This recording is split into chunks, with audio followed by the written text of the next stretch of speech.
Alright guys, if you want to make a pretty little card like this, you're going to start with a piece of paper, fold it in half, card-like. Of course you could leave it out flat if you'd like.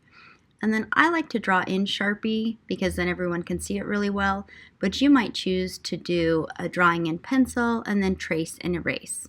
Now just like us, the brains do all the work. Take off the cap and put it on the booty. That's right, our markers have brains in the booty. For this flower pot and flowers, we use half of the page for flowers and half of the page for our pot. So to help me make sure I get this ratio correct, I'm just going to put my non-dominant hand flat on the top half of my paper. That tells me, you're not going to draw here, artist. Then we're going to start by drawing a long smiley face, just slightly curved.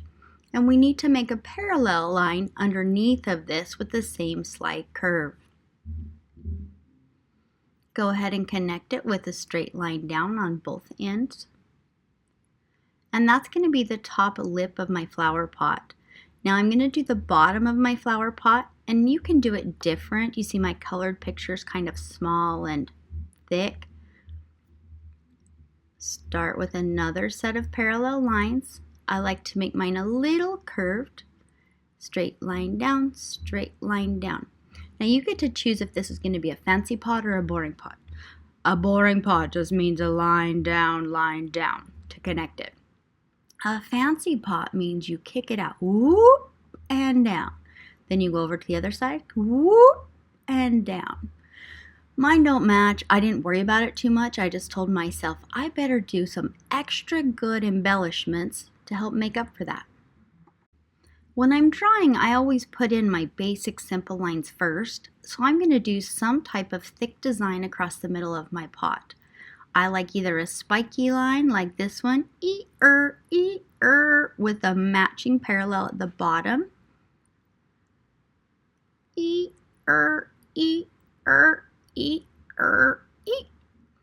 or you could do a snake type line that's curvy up and down and up and down. But that's going to help give me some specific areas to decorate. I even add in some embellishments like circles, could be X's and O's in a pattern. Looks like I chose to just do lines and dots. There's never any real plan to my decorating. I have a plan for my basic project, and then I just add on to it until I'm happy with my work. Now you know I love to say you're the artist. Do it the way that you like. But in case you like the way that I did it, I divided this top section by going straight line up from the points in my mountain line. And then I also made another division from the down parts of my mountain line. Even though this doesn't seem real exciting to add this little detail in, when I went back and put in some slanted lines that matched my mountain lines, it actually gave that little bit of added interest.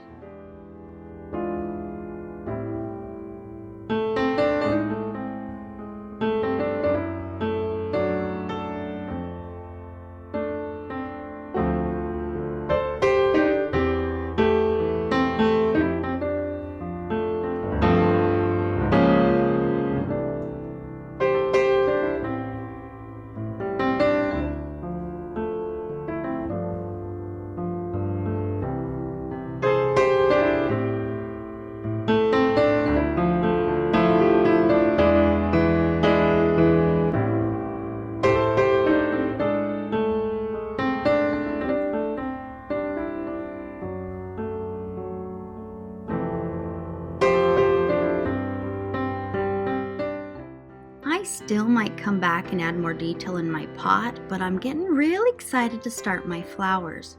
This first one is a fancy daisy. I say fancy because I put 2 circles for the center of the flower instead of just one.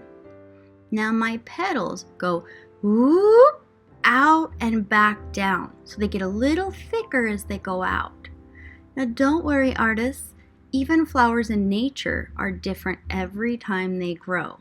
So if you have some petals that look a little wonky, it's all right. You can also show some overlapping. If it starts to run into your pot, just skip and don't draw that part.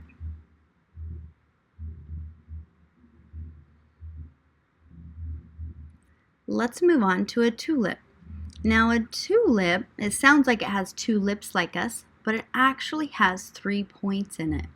So I'm going to start with a great big smiley face. This one's kind of like the letter U, but this is the whole body of the flower. Whoop.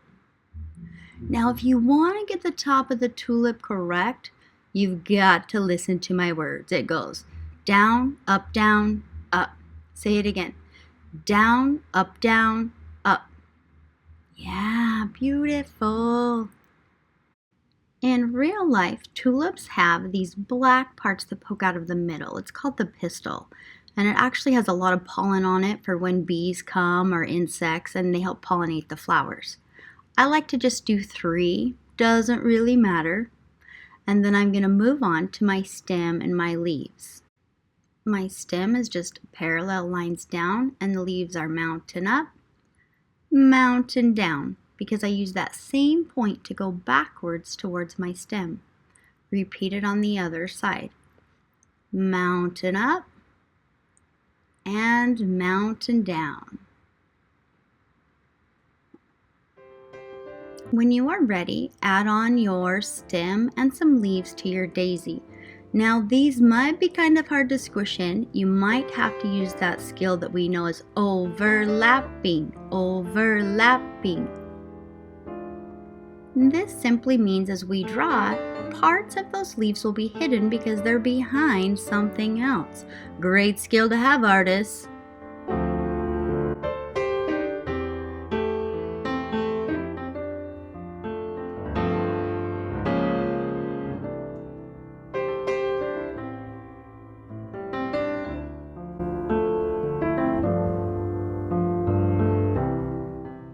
To go ahead and add in some smaller daisies up high.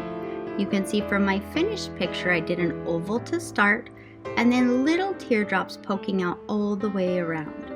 And since it's so small, I did a group of 2 of these together. Same thing with the stem line down, it's a parallel line, and then you can add in those leaves wherever you have room. Artists, every time I draw this it turns out differently. It's fine. It's perfect. We love it. We do have this nice big blank area. I'm going to put a carnation there. This is a nice fluffy flower. And I had some students saying, well, how many bubbles should I have on that first little inside of the carnation? The secret is it doesn't matter, guys. I like my layers after that to match. Again, doesn't matter. Do it until you like your picture, until you feel like it's filled the space really well. Then add in your stem, pop some leaves on there if you feel like it. Anywhere that you still have big blank spots, you're going to use some of those flower skills that we talked about and kind of fill those in. We want this to look full but not too squished. Nice. Once you're happy with the overall layout and placement, you can go back and add in some embellishments and details. I love to do line dot dot. Sometimes I'll just do line dot and do 1. Sometimes it'll be 2 lines and 3 dots. I just kind of guess as I go. The one thing you do want to do not do this all the way around everything or it will look a little too cluttered. Space out your embellishments, your dots and your lines, and that way it just adds some good details without becoming too overwhelming. I like to do it on the lip of my pot and the base of my pot. It's kind of like shadowing in a more cartoony type way, and so for me I feel like that goes with the style of drawing in a black marker.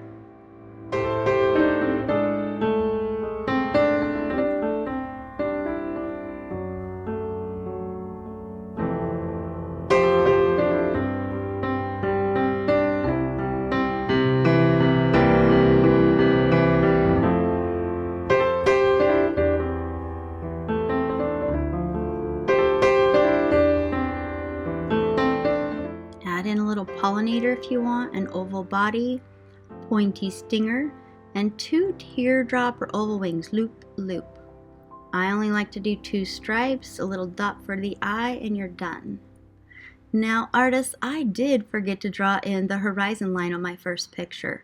I'm going to go ahead and add it into this one so that my pot does not look like it's just floating in the air. Straight line out, straight line out. You can see one of my little helpers right there on the side. And take the cap off, put it back on the brains, tap that cap, and you're ready to clean up and start to color.